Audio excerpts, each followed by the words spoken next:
14 იანვარს საქართველოს სახელმწიფო დროშის დღე აღინიშნება. ქვეყნის ერთ-ერთი მთავარი ეროვნული სიმბოლოს დღე საქართველოს ორგანული კანონითაა განსაზღვრული. ეს დღე ჰერალდიკის სახელმწიფო საბჭოს გადაწყვეტილებით 2012 წელს დადგინდა და აქედან მოყოლებული ყოველწლიურად 14 იანვარს აღინიშნება. ასევე აღსანიშნავია, რომ ხუთჯვრიანი დროშა 2004 წლის 14 იანვარს იქნა აღდგენილი.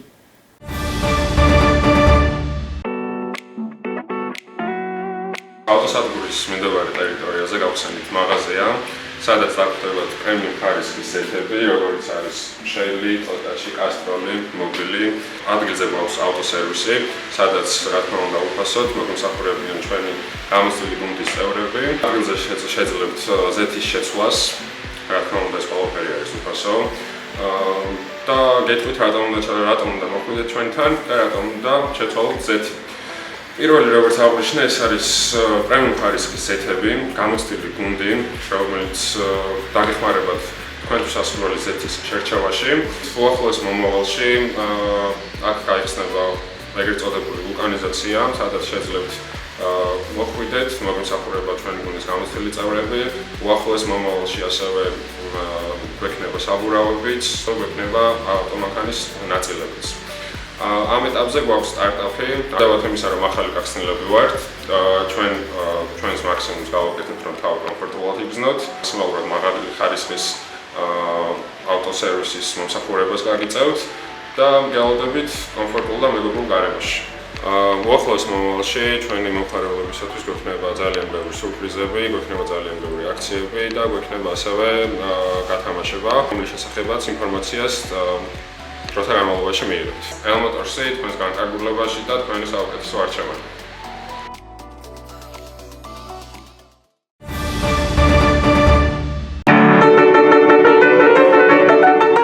ზესტაფონის რევაზლაღიძის სახელობის სამუსიკო სკოლის მოსწავლეების თამარ მალაღურაძის, ნიკოლოზ ალავიძისა და ლიზი ჩინჩალაძისთვის გასული 2025 წელი განსაკუთრებით წარმატებული აღმოჩნდა. ესპანეთში გამართული მერვე საერთაშორისო კონკურსიდან სამივე მათგანი პირველი საპრიზო ადგილითა და ლაურეატის წოდებით დაბრუნდა. 2025 წელი საკმაოდ წარმატებული იყო ჩემთვის. ძალიან მადლიერი ვარ მე ამ წელს, რადგანაც ძალიან ბევრი წარმატება მხვდა წილად. განსაკუთრებით ანდორა ლაველაში იყო გამართული საერთაშორისო კონკურსი World Harmony, სადაც მე და ჩემი მეგობრები ძალიან წარმატებით სწავლს დაგით, ავიღეთ და ჩამოვიტანეთ სამი პირველი ადგილი. ძალიან კმაყოფილი და მადლიერი ვარ და დიდი მადლობა ჩემს სამუსიკო სკოლას, დირექტორ თინა თუთფერიძეს და ჩემს პედაგოგს ნინო წერეთელს. ძალიან მნიშვნელოვანი იყო ანდორა ლაველაში გამართული საერთაშორისო კონკურსი ჩემთვის და ერთ-ერთი დასამახსოვრებელი დღეები 2025 წელს, სადაც შევასრულე 4 განსხვავებული ხასიათის ნაწარმოები, საკმაოდ დიდ კონკურენციაში ძალიან კმაყოფილი დავბრუნდი საქართველოში, რადგან ამ კონკურსზე პირველი ადგილი დავიკავე. ძალიან დიდი მადლობა მინდა გადავუხადო ჩემს საუკეთესო პედაგოგს თინა თუთფერიძეს, რადგან რომ არა ის, ჩემი წარმატებები არ შედგებოდა. 2025 წელი ზესტაფონის რევაზლაღიძის სახელობის სამუსიკო სკოლისთვის ძალიან წარმატებული იყო. ჩვენ ამ მუსიკალურიდან 3 მოსწავლე ვიყავით წასული ქვეყანა ანდორა ლავეიაში და ასევე იყვნენ ქალაქ ქუთაისიდან, თბილისიდან და ბათუმიდანაც მოსწავლეები და ზესტაფონის მოსწავლეები ძალიან წარმატებულად გამოვედით იქ და ვასახელეთ ჩვენი სამუსიკო სკოლა. თვითონ ეს კონკურსი გაგრძელდა 5 დღეს.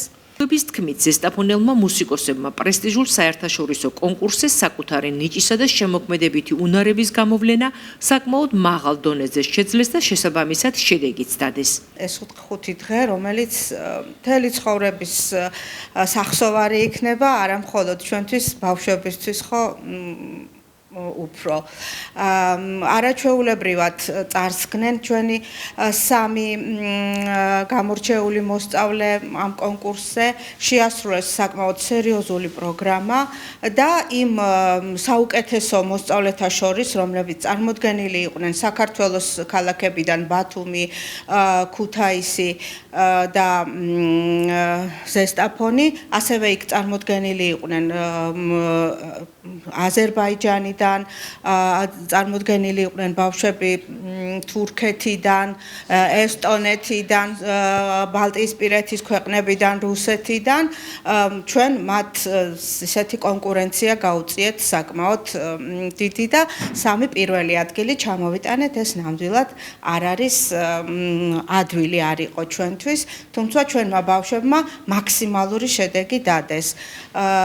ძალიან კარგად ორგანიზებული იყო ეს კონკურსი საქართველოს მხრიდან, კონკურსის ორგანიზატორი იყო ქალბატონი ციცი ბიჭიკაშვილი, რომელიც ხელმძღვანელობს შემოქმედთა კავშირს ჰარმონია და ეს კონკურსი World Harmony იმართება სხვადასხვა ქალაქებში, არის საერთაშორისო მასშტაბის და წელს ზუსტად რიგით მოუწია ანდორაში. სამუსიკო სკოლის დირექტორის თქმით 2025 წლის მანძილზე მიღწეული შედეგები ნათლად ასახავს სკოლის სტაბილურ განვითარებას შემოქმედებით გზაზე, რაც თავის მხრივ პროცესში მოსწავლეთა мотивაციასა და ჩართულობას ზრდიდა. მე ვთვლი თუ არ ჩამომერთმევა რომ ეს ცოტა ისეთი განცხადება რომ წარმატებული იყო, იმიტომ რომ ძალიან ბევრმა საინტერესო მოსწავლემ წარმოაჩინა თავი, ბევრი წარმატებები ჰქონდა.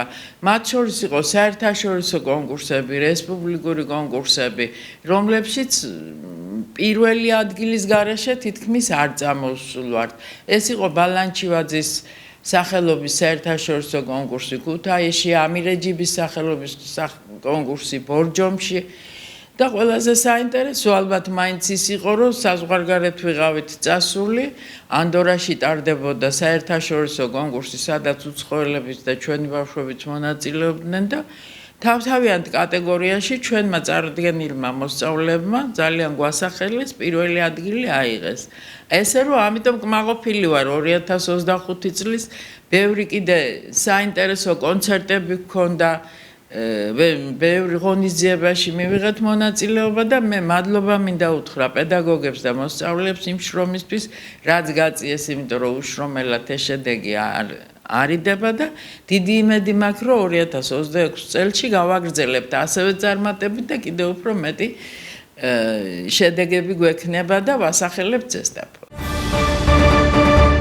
14 იანვარს საქართველოს მართლმადიდებელი ეკლესია იესო ქრისტეს წინადაცვეთას დღესასწაულობს. სახარების მიხედვით უფლის წინადაცვეთა დაბადებიდან მერვე დღეს მოხდა. ამ წესის აღსრულების დროს დაერქვა ქრისტეს სახელი იესო, რაც მაცხოვარს ნიშნავს და მიანიშნებს, რომ ქრისტეს სამყაროს გამოსახსნელად განკაცდა. წინადაცვეთა ნათლისღების წინასახეს წარმოადგენს. ახალ აღქმაში იგი ნათლობის საიდუმლომ შეცვალა. დღესვე ეკლესია წმინდა ბასილი დიდს იხსენებს. ბასილი კესარიელი თეოლოგი, მქადაგებელი, მწერალი, ქრისტიანული ეკლესიის დიდი მამათაგანია, რომელიც ერთ-ერთ ყველაზე ცნობილ მოღვაწედ ითვლება. ირანში ანტისამთავრობო დემონსტრაციების დაწყებიდან ასეულობით ადამიანია დაღუპული, მათ შორის 12-18 წლამდე პირია. ადამიანის უფლებათა დამცველი აქტივისტების საინფორმაციო სააგენტოს ინფორმაციით დეკემბრის ბოლოდან სულ მცირე 18130 ადამიანია დაკავებული.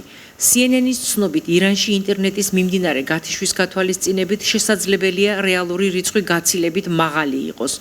ამ მხრივ აღსანიშნავია, რომ დღეს გავრცელებული ინფორმაციის თანახმად ილონ მასკი ირანში ინტერნეტ მომხმარებლებს თანამგზავრული სერვისის საშუალებით უფასო ინტერნეტი შესთავაზა. ირანის მთავრობა მოსახლეობას ინტერნეტზე წვდომა 6 დღის წინ შეუზღუდა. დონალდ ტრამპი ირანის რეჟიმს მკაცრი ზომებით ემუქრება, თუ ისინი დაკავებული დემონსტრატების ჩამოხრჩობას დაიწყებენ. დღეს 14 იანვარს ერთ-ერთი მათგანის 26 წლის ერფან სულთანის სიკვდილით დასჯა იგეგმება, რომელიც 5 დღის წინ აქციისას დააკავებს. მსოფლიო ახლა ტრამპის გადაწყვეტილების მოლოდინშია. საქმეთა სამინისტრო ნარკოდანაშაულთან ბრძოლის ინტენსიურ რეჟიმშია. იმერეთის პოლიციის თანამშრომლებმა განსაკუთრებით დიდი ოდენობით ნარკოტიკული საშუალების უკანონო შეძენა, შენახვისა და რეალიზაციის ხელშეწყობის ბრალდებით უცხო ქვეყნის 2 მოქალაქე დააკავა. სამართალდამცველებმა ბრალდებულების პირადი და დროებითი საცხოვრებელი სახლების ჩხრეკის შედეგად სარეალიზაციოდ გამზადებული განსაკუთრებით დიდი ოდენობით 9 კილოგრამზე მეტი ნარკოტიკული საშუალება მეთადონი ნივთმტკიცებად ამოიღეს. ჩატარებული საგამოძიებო მოქმედებების შედეგად პოლიციის მიერ ასევე ამოღებულია ნარკოტიკული საშუალების დაფასოებისთვის საჭირო მასალები. გამოძიება სისხლის სამართლის კოდექსის 260 და 260-ე კვარტამუხლებით მიმდინარეობს, რაც 20 წლამდიან უვადო თავისუფლების აღკვეთას ითვალისწინებს. ნარკოტიკული საშუალებების უკანონო შეძენა შენახვისა და რეალიზაციის ხელშეწყობის ბრალდებით ასევე საპატრულო პოლიციის დეპარტამენტის თბილისის მთავარი სამმართველოს თანამშრომლებმა 4 პირი სხვადასხვა დროს დააკავეს.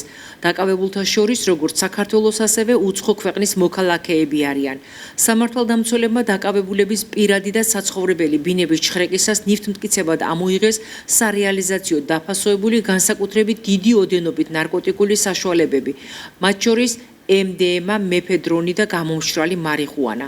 პოლიციის მიერ ასევე ამოღებულია ნარკოტიკების დაფასოებისთვის საჭირო მასალები. საქმეზე მიმდინარეობს გამოძიება.